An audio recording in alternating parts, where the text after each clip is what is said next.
Hi friends, welcome to Chennai hot சமையல். எல்லாரும் நல்லா இருக்கீங்களாப்பா? இன்றைக்கி நம்ம சென்னை ஹாட் சமையலில் கோவக்காய் ஸ்டப் மசாலா செய்யலாம். இந்த கோவக்காய் சென்னையில் வாங்கினது இல்லைப்பா. இது கோயம்புத்தூர் சந்தையிலேருந்து வாங்கிட்டு வந்தேன். கோயம்புத்தூர் போனப்போ சந்தைக்கு போன இடத்துல நிறைய பொருட்கள் இருந்தது. ஆனாலும் இந்த கோவக்காய் தான் என்ன கண்ணை பறிக்கிறது போல் இருந்தது. ரொம்ப நீளமாக இருந்தது. சென்னையில் இருக்க கோவக்காய்லாம் குட்டை குட்டையாக இருக்கும். 1/2 கிலோ கோவக்காய் தான் நான் எடுத்திருக்கேன். இதை நல்லா வாஷ் பண்ணிவிட்டு 4 பக்கமும் கட் பண்ணி விட்டுட்டு இஞ்சி பூண்டு பேஸ்ட்டு 1 ஸ்பூன் வீட்டில் அரைச்ச மிளகாய் பொடி, சிக்கன் மசாலா கொஞ்சம் சேர்த்துருக்கேன். தேவைக்கேற்ப உப்பு, கொஞ்சம் ஆயில் சேர்த்துட்டு நல்லா கையிலேயே நம்ம கலந்து விட்டுடலாம். கலந்து விடும்போது எல்லா பக்கமும் நல்லா தேய்ச்சி கலந்து விடுங்க. உள்ளெல்லாம் நல்லா மசாலா போகணும். இது போல் கலந்து மொத்தமாக எடுத்து வச்சுக்கங்க. அவ்வளவுதான்ப்பா. வீட்டில் இருக்க பொருளை வச்சு நம்ம ரொம்ப அழகாக சுவையான சமையலை செய்யலாம்.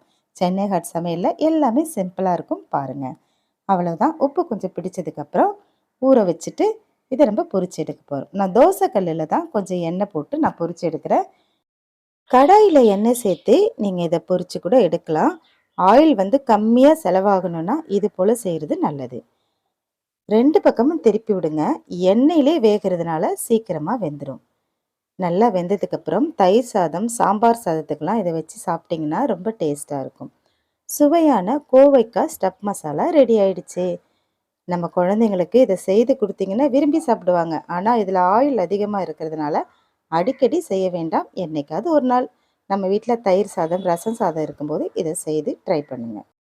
கோயம்புத்தூரில் எடுத்த நிறைய வீடியோஸ்லாம் இருக்குது. அடுத்தடுத்த அப்டேட் உங்களுக்கு வந்துக்கிட்டே இருக்கும். நம்ம சேனலை மறக்காமல் சப்ஸ்கிரைப் பண்ணி லைக் பண்ணிக்கங்க.